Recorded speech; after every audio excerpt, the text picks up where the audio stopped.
I had always prided myself on building a respectful, loving home for my family. 10 years of marriage with Amanda had given us a comfortable life and 2 amazing kids. When my sister-in-law Natalie moved in after her breakup, I welcomed her with open arms. That was before she started dating Jackson, a guy who seemed to make it his mission to challenge my place in my own home. The comments started small, the challenges subtle, but nothing prepared me for the moment he would cross a line that could never be uncrossed. Before I continue this story, drop a comment letting me know where you are watching from, and hit that like and subscribe button if you want to hear what happened 5 minutes after he slapped me. Life in our suburban Chicago home had always been pretty good. Not perfect, but good enough that I never took it for granted. I worked as a software developer while Amanda taught part-time at the local elementary school. Our kids, Tyler, who is 8, and Sophie, who is 6, were healthy, happy, and the center of our world. We lived in a 3-bedroom house with a small backyard, drove reliable but unexciting cars, and managed to save a little each month. Nothing fancy, but it was ours, and I was proud of what we had built together. When Amanda asked if her younger sister Natalie could stay with us for a while, I agreed without hesitation. Natalie had just gone through a brutal breakup with her boyfriend of 3 years. She discovered he had been cheating on her for months with a coworker. To make matters worse, they shared an apartment, and the lease was in his name. She needed somewhere to stay while she figured out her next steps. We cleared out our home office to make a bedroom for her. I helped move her boxes and tried my best to make her feel welcome. Those first few weeks, Natalie was quiet, often crying alone in her room. Amanda would spend hours comforting her, and I would take the kids out for ice cream or to the park to give them space. I felt bad for Natalie. Nobody deserves to have their heart broken like that. About a month after moving in with us, Natalie started going to the gym regularly. She said it helped clear her mind and work through her emotions. That was where she met Jackson. The first time she mentioned him, it was casual, just a guy who had spotted her during weight training. Then his name started coming up more frequently in conversation. The first time I met Jackson was when Natalie invited him over for dinner. I still remember opening the door and having to look up to meet his eyes. He stood at least 6'3" with shoulders that filled the doorframe and the kind of muscles that suggested he spent most of his free time at the gym. His handshake was unnecessarily firm, like he was trying to prove something. Throughout dinner, Jackson dominated the conversation. He talked about his job in pharmaceutical sales, the commission checks he was pulling in the sports car he drove, and his plans to buy investment properties. Every story seemed designed to highlight his success, his strength, or his savvy. I noticed how he barely asked Amanda or me any questions about ourselves. What bothered me most were the small comments. When I mentioned a project I was working on at my software job, Jackson said, "That computer stuff is for guys who cannot handle real-world sales." When he saw our modest kitchen, he whistled low and said, "Man, when I buy a house, it will have granite countertops minimum." No offense to your setup, though. Each comment came with a smile that never reached his eyes. I brushed it off that first night. The guy was clearly insecure and compensating. What concerned me was how Amanda seemed impressed by him. After he left, she mentioned how confident and ambitious he was. There was something in her tone that made me uncomfortable, a hint of comparison that had never been there before. Despite my discomfort, I tried to be supportive of Natalie. She seemed happier than she had been since moving in with us, and if Jackson was the reason I could tolerate him occasionally, I told myself it was temporary. Natalie would find her own place soon, and Jackson would become just an occasional visitor in our lives. I was wrong. As weeks passed, Jackson started coming over more often, sometimes without Natalie. He would show up unannounced, saying he was in the neighborhood and thought he would check in. He would make himself at home, grabbing beers from the fridge, changing the channel on the TV, stretching out on our couch like he owned it. One Saturday, I was teaching Tyler how to throw a baseball in the backyard when Jackson arrived. Without asking, he took the ball from my hand and said, "Let me show you how a real athlete does it." He spent the next 30 minutes showing off to my son, making increasingly difficult throws and catches until Tyler was looking at him with admiration. When we went inside, Tyler asked Jackson to come to his baseball game instead of me. Jackson laughed and patted my shoulder. "Tough break, Dad," he said with a smirk. I felt something twist in my stomach. These moments accumulated slowly, like water dripping into a bucket. Each one small enough to dismiss individually, but together, creating something I could no longer ignore. Jackson was systematically undermining me in my own home, and I was letting it happen. The real trouble began when Natalie announced she had found an apartment. I was relieved, assuming this meant we would be seeing less of Jackson. Instead, the opposite happened. Even without Natalie living with us, Jackson continued stopping by regularly. Sometimes he would bring expensive wine that made my selection look cheap by comparison. Other times he would arrive with tools offering to fix things around the house that I had been meaning to get to.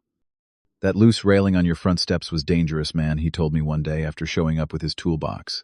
Good thing I noticed it before one of the kids got hurt. The comment stung because he was right. I had noticed the loose railing weeks ago, but had not made time to fix it. Still, the implication was clear. In Jackson's mind, I was failing at basic home maintenance, failing to keep my family safe. Jackson started bringing gifts for the kids. For Sophie, it was a limited edition doll that Amanda and I had deemed too expensive for her birthday. For Tyler, a gaming console we had been saving up to buy for Christmas. "Uncle Jay hooks you up," he would say as the kids unwrapped these presents. I watched my children's eyes light up and felt a complicated mix of gratitude and resentment. The worst part was how these gifts created an unfair comparison. When I would deny the kids something because of the cost, or because it was not the right time, they would sometimes say, "But Uncle Jay would get it for us." Each time Jackson would give me that same smirk like we were playing a game that only he knew the rules to. Amanda noticed my growing frustration with Jackson. "Why do you have to be so sensitive about everything?" she asked me one night after I complained about him showing up unannounced again. "He is just being generous." Not everything is a competition, but it felt like a competition, one that I was losing. Jackson had managed to position himself as the fun uncle, the successful friend, the capable handyman, and the generous provider, all while making me look inadequate by comparison. Things got worse when Natalie mentioned that Jackson had been asking questions about my job. Specific questions about my salary, my benefits, my future prospects at the company. The information could only have come from Amanda. When I confronted her about it, she became defensive. "I was just talking to Natalie about our financial goals," she said. Jackson overheard and offered some investment advice. "He is actually quite knowledgeable about that stuff." "Our finances are private," I told her. "I do not need investment advice from your sister's boyfriend." "Maybe you should listen to someone who actually knows about building wealth," she snapped back. The comment stung especially because we had always been a team when it came to money decisions before. Jackson's influence had begun to seep into every corner of our lives. He had opinions on how we should discipline the kids, what car we should buy next, even what groceries we should purchase. And increasingly, Amanda was taking his side when we disagreed. I tried setting boundaries. I told Amanda I was uncomfortable with Jackson, dropping by without calling first. She accused me of being controlling. I suggested we limit expensive gifts for the children. She said I was being ungrateful. Each attempt to reclaim territory in my own home was met with resistance, not just from Jackson, but from my own wife. The situation reached a breaking point one Friday evening. Amanda had invited Natalie over for dinner. I came home from work to find Jackson in our kitchen drinking my beer and criticizing our choice of steaks to Amanda. "These are choice grade at best," he was saying as I walked in. "I usually get prime. The marbling makes all the difference." He took over grilling duties without asking, seasoning the meat differently than I would have. When I tried to step in, he said, "Relax, buddy. Let someone who knows what they are doing handle this." Throughout dinner, Jackson contradicted nearly everything I said. When I mentioned a news story, he corrected my details. When I talked about a project at work, he questioned my approach. Each time, he would look at Amanda with an expression that said, "Can you believe this guy?" After dinner, Jackson offered to help the kids with their homework. "I was always great at math," he told Tyler, who was struggling with fractions. "Your dad probably uses a calculator for everything, right?" He winked at my son, who giggled. I felt my face grow hot with embarrassment and anger. While Amanda and Natalie cleaned up, I went to the kitchen for another beer. From the dining room, I could hear Jackson talking to my children. "You know, a real man would have upgraded this house by now," he was saying quietly. "Your mom deserves better than this starter home." I stepped into the doorway. "Could I talk to you outside for a minute?" I asked Jackson, my voice tight with controlled anger. In the backyard, I finally confronted him. "I need you to respect some boundaries here," I said. "This is my home, and those are my children." Jackson laughed. "Boundaries? Come on, man. Amanda deserves a real man who can provide better than this." He gestured dismissively at my house. "Your kids look up to me because I represent what their father should be. I want you to leave, I said, my hands clenching into fists at my sides. Make me, he replied, stepping closer so that he towered over me. We went back inside, the tension between us palpable.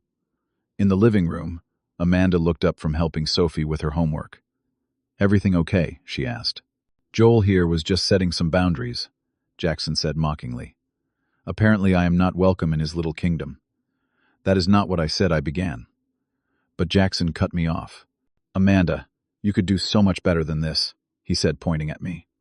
You and the kids deserve someone who can give you a real life, not this mediocre existence. That is enough, I said firmly.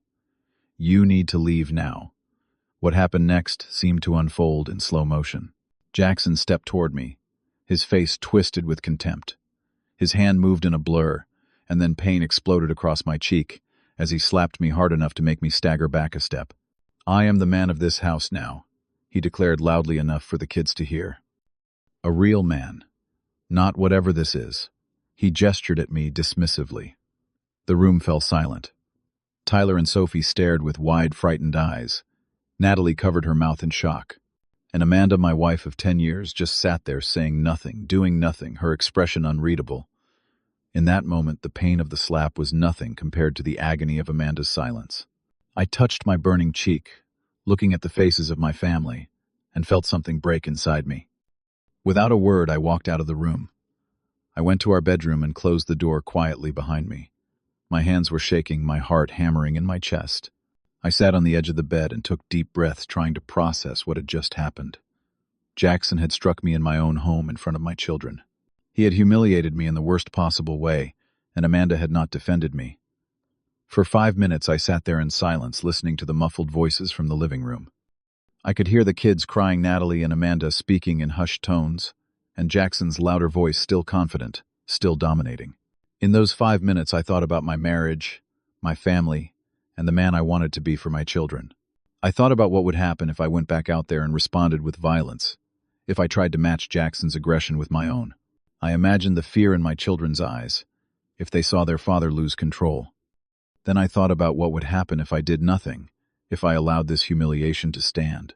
What lesson would that teach Tyler and Sophie about respect, about standing up for yourself, about what kind of treatment you should accept from others? I had always taught my children that real strength was not about physical power or intimidation, but about integrity and moral courage. Now it was time to show them what that looked like. I took out my phone and opened the recording app. For weeks, I had been documenting Jackson's behavior, recording his inappropriate comments when he thought no one else was listening. I had text messages from Amanda, where she mentioned financial offers Jackson had made to her. I had evidence of his attempts to manipulate my children and undermine my marriage. It was not what I wanted to do, but Jackson had left me no choice. I steeled myself, stood up, and walked back to the living room with a calm I did not know I possessed. When I entered, all eyes turned to me. Jackson was standing in the center of the room, still looking smug and confident. The kids were huddled next to Amanda, on the couch, tears streaking their faces. Natalie stood by the window, looking uncomfortable and conflicted. Jackson, I said, my voice steady despite the emotion churning inside me. I need you to leave my house right now. He laughed, that same dismissive laugh I had come to despise. Or what, computer guy? You going to write some code at me? No, I replied. I'm going to call the police and report you for assault. I'm going to show them the recordings I have of you offering my wife money behind my back. I am going to play them the audio of you telling my children their father is not a real man. And then I am going to file a restraining order that will ensure you never set foot in this house or near my family again. The smugness drained from Jackson's face. You are bluffing, he said, but there was a new uncertainty in his voice.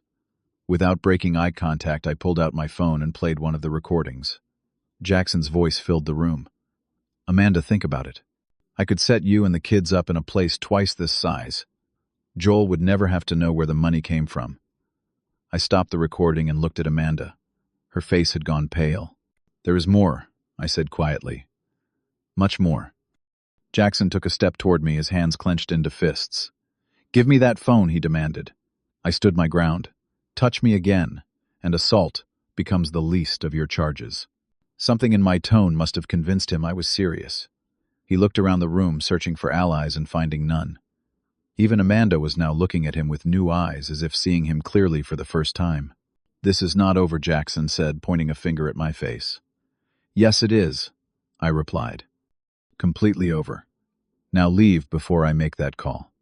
For a moment, I thought he might try something anyway. His body was tense, his face flushed with anger. But then Natalie stepped forward.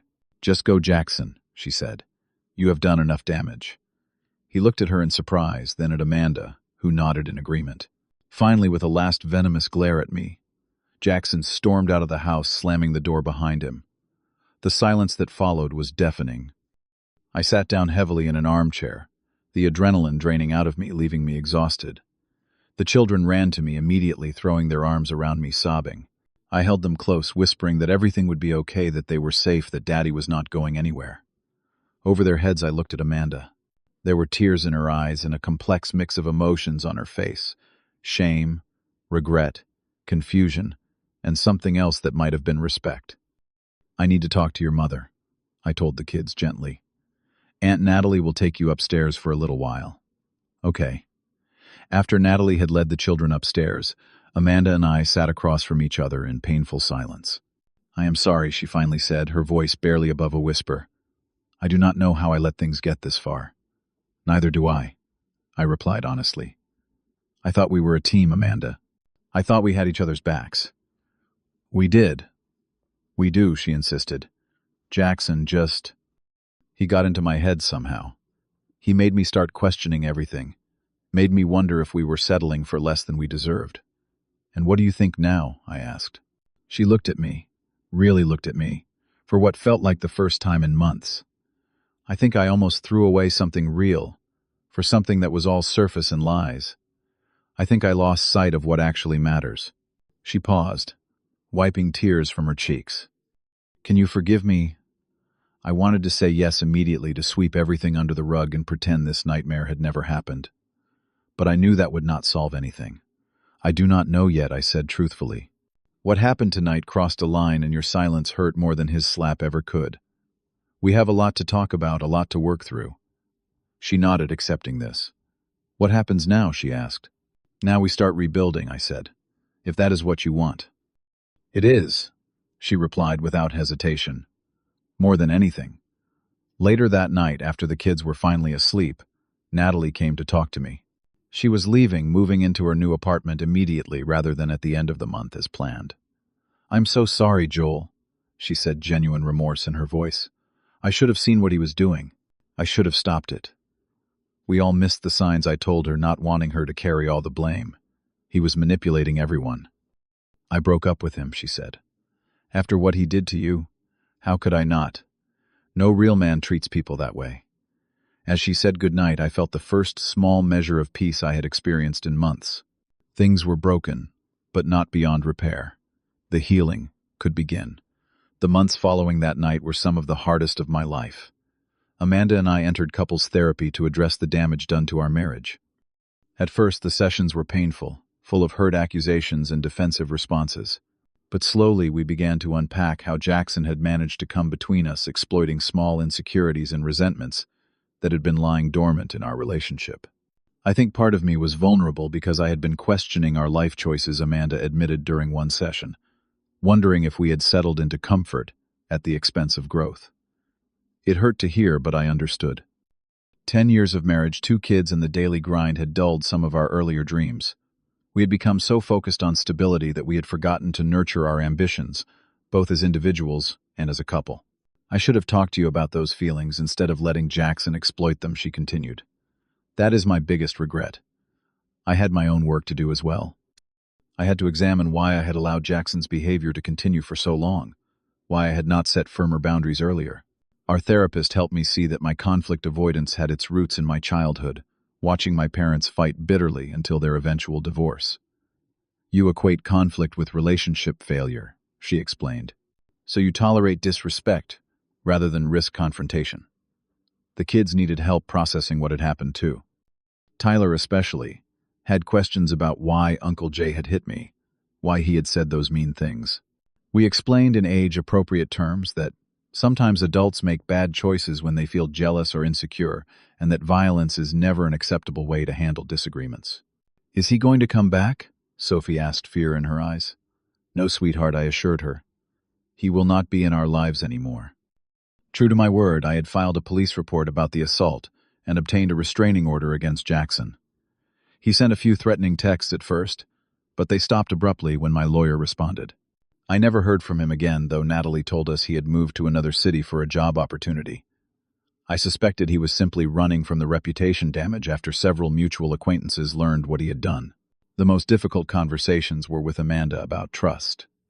The recordings I had made revealed that Jackson had been more direct in his manipulation than either of us had realized.